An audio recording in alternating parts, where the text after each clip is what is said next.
Berjumpa lagi dengan saya, Durratul Mufidah, Guru Madrasah Ibtidaiyah Negeri 14, Al-Azhar Asy-Syarif, Indonesia.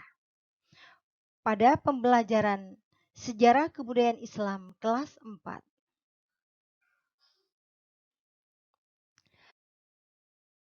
Assalamualaikum warahmatullahi wabarakatuh. Sabahul khair. Kaifa halukum? Anak-anakku yang Ustazah cintai, alhamdulillah pada kesempatan ini kita dapat berkumpul dalam rangka pelajaran SKI. Untuk itu, marilah kita bersama-sama pembelajaran ini kita awali dengan bacaan doa. Hayya naqra'ad du'a qabla ta'allum. Bismillahirrahmanirrahim. Rabbi shrahli sadri wa yassirli amri wahlul 'uqdatam min lisani yafqahu qawli.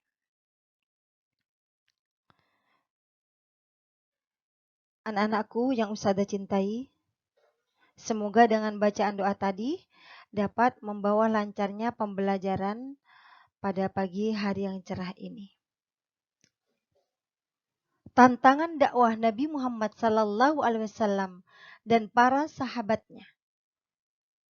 Tekanan terhadap Nabi Muhammad SAW. Kaum Quraisy tidak pernah berhenti mengadakan perlawanan kepada Nabi Muhammad SAW dan para pengikutnya, yaitu dengan berbagai cara. Mereka membujuk, mempengaruhi, memfitnah, menjelek-jelekkan Nabi Muhammad SAW, juga menuduh Nabi sebagai tukang sihir yang tidak waras. Bahkan mengancam Nabi Muhammad SAW dan para pengikutnya.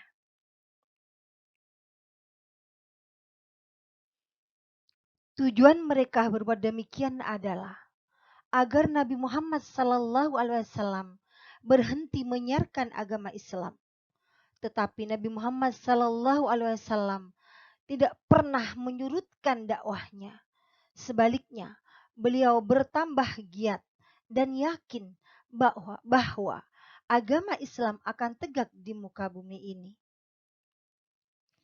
Usaha kaum Quraisy sia-sia menghalangi dakwah Nabi Muhammad SAW. Karena keimanan kaum muslimin kepada Allah dan Rasul-Nya semakin kuat. Tekanan dan tantangan terhadap Nabi Muhammad. Tekanan dan tantangan yang pertama yaitu dari paman Nabi Muhammad SAW. Paman Nabi Muhammad SAW yang sangat menentang adalah Abu Lahab dan istrinya yang bernama Arwah bin Harb, yang dijuluki Ummu Jamil, yaitu wanita penyebar fitnah. Abu Lahab adalah paman Nabi Muhammad SAW yang bernama Abdul Izzah bin Abdul Muthalib, yang dipanggil Abu Lahab karena wajahnya yang terang dan menyala-nyala.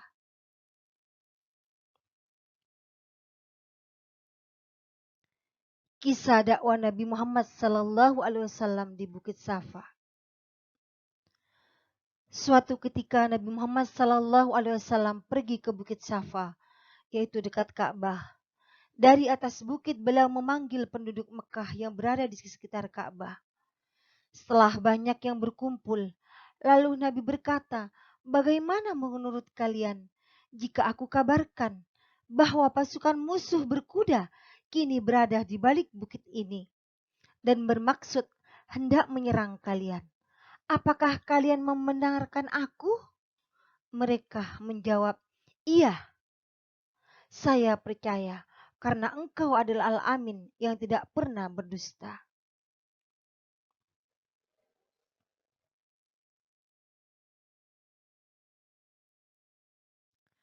Maka Nabi berkata, "Jika demikian, sesungguhnya aku mengabarkan kepada kalian bahwa aku adalah utusan Allah Subhanahu wa Ta'ala untuk memperingatkan kalian.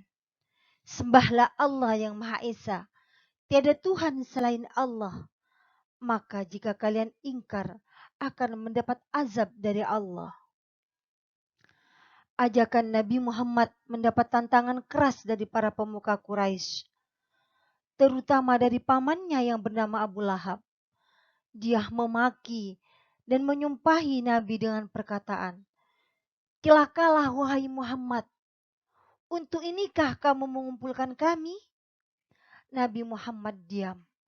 Kemudian turunlah surat Al-Lahab ayat 1-5.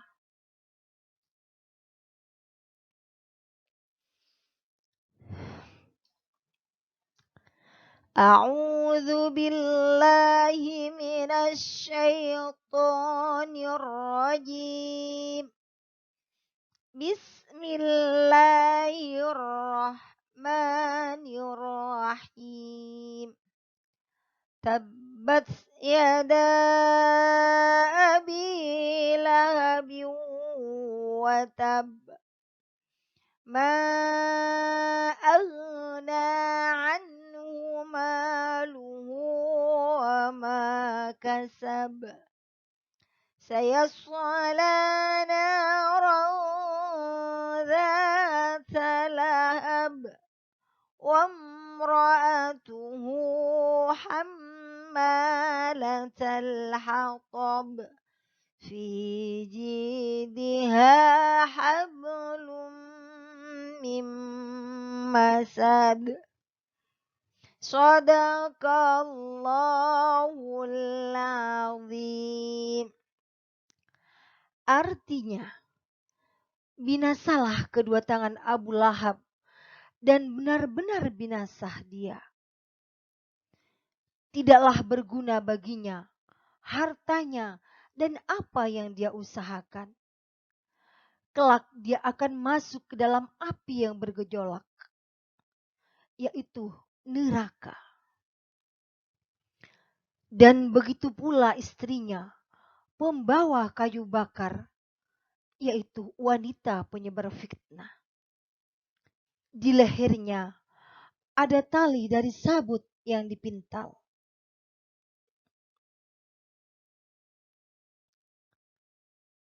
Tekanan dan tantangan dari kaum Quraisy. 1. Dari Utbah bin Rabi'ah. Ia datang kepada Nabi Muhammad SAW. Seraya menawarkan kesenangan duniawi. Dengan sangat tegas Nabi menolak tawaran tersebut. Karena dakwah itu bukan untuk memperoleh keuntungan, tetapi demi tegaknya agama Allah di muka bumi ini. Yang kedua yaitu Walid bin Mughirah, yang diutus oleh para pemuka Quraisy menemui paman Nabi yang bernama Abu Thalib. Dia datang dengan membawa seorang pemuda yang bernama Umarah bin Walid. Pemuda tersebut akan ditukar dengan Nabi. Tapi Abu Thalib menjawab dengan perkataan yang keras. Jahat benar pikiran kamu itu. Kamu serahkan anak kamu untuk aku kasih makan. Dan aku serahkan keponakanku untuk kamu bunuh. Demi Allah, tidak akan aku serahkan Muhammad kepadamu.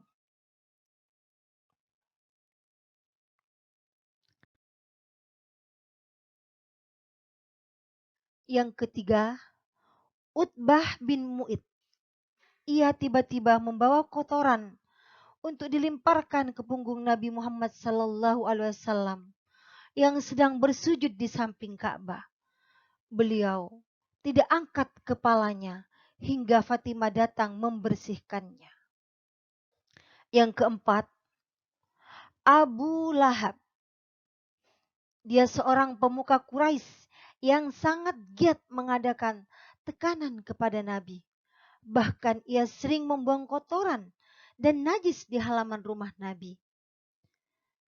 Dan dia pernah melempar Nabi dengan kotoran unta dan istrinya yang bernama Ummu Jamil sering meletakkan duri-duri di depan pintu rumah Nabi Muhammad sallallahu alaihi wasallam.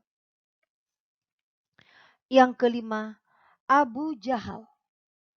Ia adalah orang Quraisy yang sangat membenci Nabi. Nama lengkapnya adalah Abdul Hakam bin Hisham. Ketika Nabi sedang sholat di dekat Ka'bah, datang Abu Jahal dengan membawa batu yang besar yang akan dilemparkan di atas kepala Nabi. Tapi tiba-tiba Abu Jahal ketakutan karena melihat di hadapannya ada unta yang sangat besar akan menerjangnya. Lalu Abu Jahal lari dengan ketakutan. Tekanan terhadap sahabat Nabi. Pertama, yaitu Abu Bakar. Ia pernah dikeroyok dan dipukul ketika sedang berdakwah, diganggu dan dilempari kotoran, dan sering mengalami cedera ketika melindungi Nabi Muhammad SAW dari kekejaman kaum Quraisy.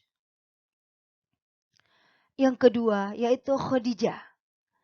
Dia adalah istri Nabi Muhammad SAW. Peranan beliau dalam berdakwah sangat penting. Ia sangat mendukung dakwah Nabi. Harta kekayaannya diserahkan kepada Nabi untuk berdakwah. Khadijah sering menyuruh Nabi berhenti untuk berdakwah karena ia terlalu sayang sama Nabi.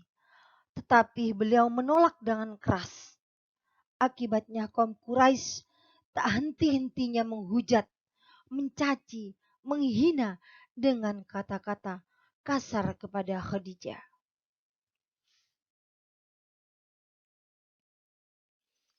Yang ketiga, Utsman bin Affan. Ketika Utsman bin Affan baru masuk Islam, ia dikurung di kamar yang gelap oleh Hakam bin Umayyah, pamannya yang masih kafir.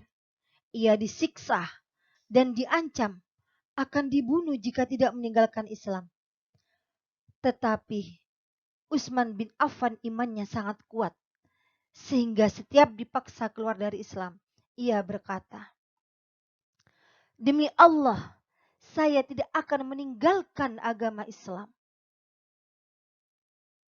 Yang keempat, Zubair bin Awam. Ketika saudara-saudara Zubair bin Awam mengetahui bahwa Zubair bin Awam telah masuk Islam, ia ditangkap, diikat pada sebuah tiang, dan dipukuli hingga sakit. Namun ia tetap teguh pada keyakinannya untuk mengikuti ajaran agama Allah Subhanahu wa taala.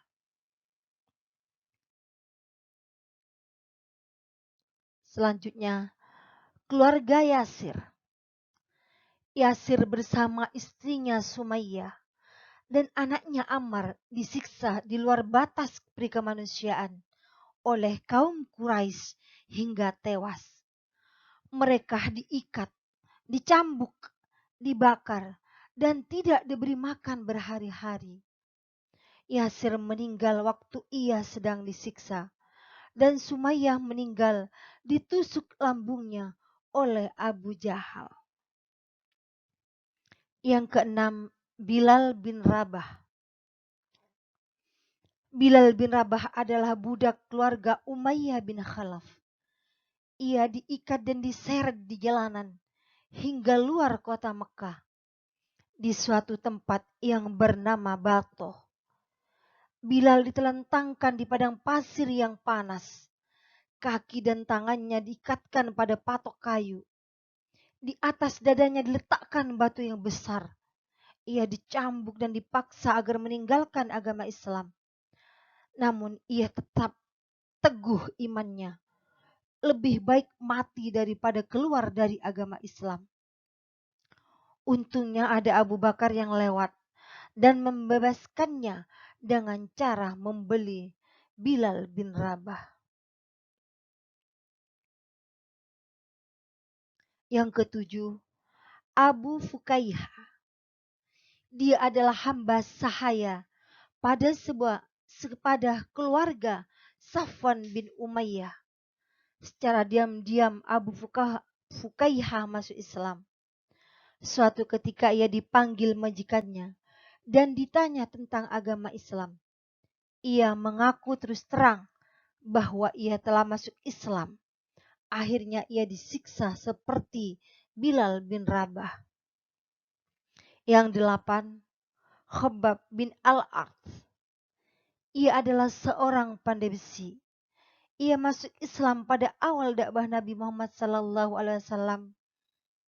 Setelah diketahui oleh kaum kafir Quraisy, ia diculik dan disiksa di padang pasir dengan tangan dan kaki diikat.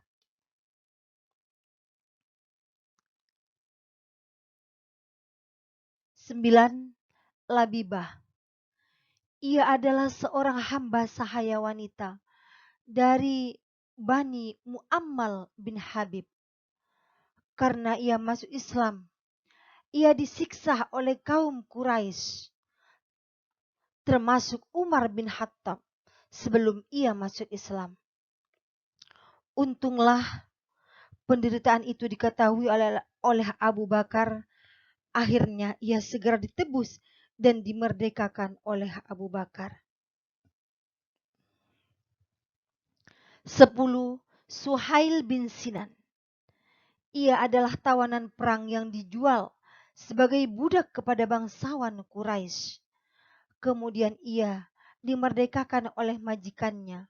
Setelah bebas, ia memeluk agama Islam dan ikut belajar agama Islam di rumah Arqam bin Abi Arqam. Setelah diketahui masuk Islam, ia ditangkap dan disiksa oleh kaum kafir Quraisy. Ia tidak paham dengan siksaan tersebut. Ia tidak tahan dengan siksaan tersebut. Ia membebaskan diri dengan cara menyerahkan seluruh hartanya sebagai tebusan. Demikian berbagai tekanan dan penganiayaan serta kebencian kaum Quraisy kepada para pengikut Nabi Muhammad SAW. Namun demikian, mereka tidak menyurutkan keimanan kepada Allah Subhanahu wa taala. Bahkan sebaliknya, mereka bertambah teguh dan kuat dalam mempertahankan keyakinannya bahwa tidak ada Tuhan selain Allah, dan mereka berkeyakinan bahwa Islam akan tegak di muka bumi ini. Mereka yang mengikuti agama Islam dengan benar, ia akan selamat dan mendapat kebahagiaan di dunia dan di akhirat.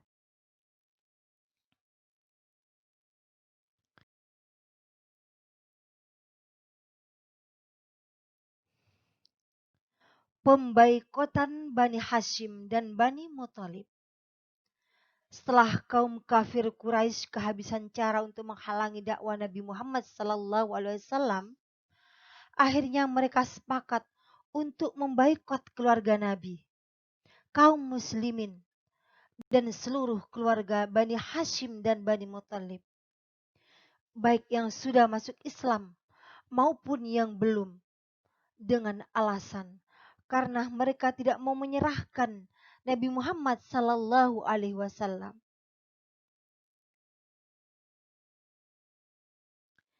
Isi pembaikotan tersebut adalah: 1. Dilarang melakukan jual beli. 2. Dilarang mengadakan perdamaian apapun. 3. Dilarang mengadakan pernikahan. 4. Dilarang berbicara maupun menjenguk orang yang sakit. Pembaikotan ini berlangsung selama 3 tahun, yang berisi bahwa seluruh bangsa Arab dilarang mengadakan hubungan apapun dengan Bani Hashim dan Bani Muthalib, baik jual beli, silaturahim, dan perkawinan. Keputusan mereka itu ditulis dan digantungkan di Ka'bah. Dengan adanya pembaikotan ini, Nabi Muhammad SAW dan seluruh orang Islam beserta keluarga Bani Hashim dan Bani Muthalib diasingkan di bagian utara kota Mekah dengan dijaga ketat oleh orang Quraisy sehingga tidak dapat berhubungan dengan masyarakat Mekah lainnya. Tempat pengasingan tersebut dikenal dengan nama Shib Abu Thalib. Dan oleh sebagian orang tempat itu dijuluki dengan Lembah Maut. Akibat pembaikatan itu, kaum muslimin, Bani Hashim, dan Bani Muthalib sangat menderita. Mereka kekurangan makanan, sehingga terancam kelaparan. Tetapi penderitaan itu mereka hadapi dengan sabar, tawakal, dan tabah. Setelah pembaikotan berlangsung selama 3 tahun, pengumuman itu jatuh di makan rayap. Beberapa pemuka Quraisy merobeknya karena merasa kasihan melihat penderitaan kaum muslimin dan keluarganya. Dengan demikian, pembaikotan dihentikan. Keluarga Bani Hashim dan Bani Muthalib dan juga kaum muslimin dapat bebas. Ia kembali melakukan kegiatan seperti semula. 6 bulan setelah terbebas dari pembaikotan, Abu Thalib yang merupakan pelindung utama Nabi Muhammad SAW dan Bani Hashim wafat dalam usia 87 tahun. Beberapa hari kemudian setelah wafatnya Abu Thalib, menyusul Khadijah wafat, yaitu istri Nabi Muhammad SAW dalam usia 65 tahun. Peristiwa ini terjadi pada tahun ke-10 kenabian Nabi Muhammad SAW. Tahun tersebut diberi nama Amul Hazn, yang artinya tahun kesedihan bagi Nabi Muhammad SAW dan kaum muslimin.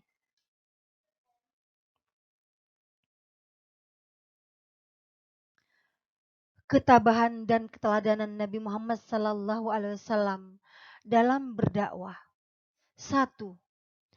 Nabi berdakwah dengan lisan, perbuatan, sikap, dan keteladanan dalam kehidupan sehari-hari.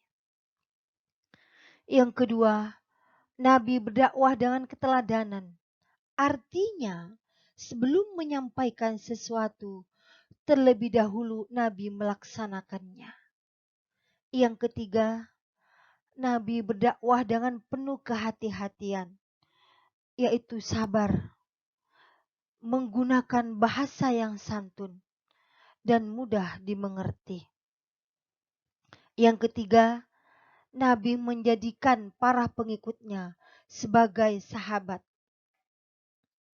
Selanjutnya, Nabi selalu bersama sahabatnya, baik suka maupun duka, sehingga terjalin persatuan dan kesatuan serta persaudaraan sesama muslim. Selanjutnya, Nabi berdakwah tidak pernah memaksakan kehendak siapapun.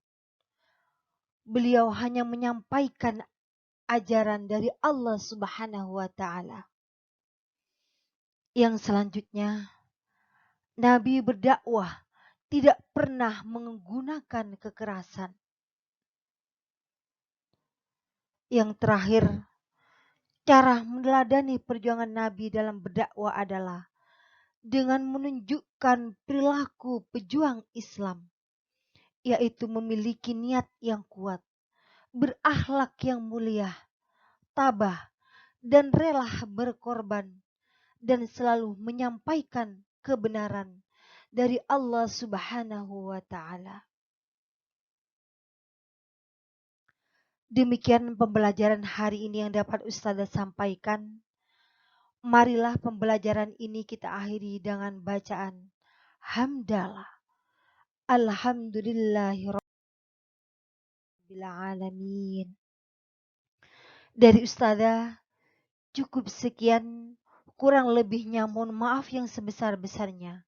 Semoga pembelajaran hari ini bermanfaat bagi kita semua. Amin ya rabbal alamin. Sekian, terima kasih. Wallahul muwafiq ila aqwamit thoriq.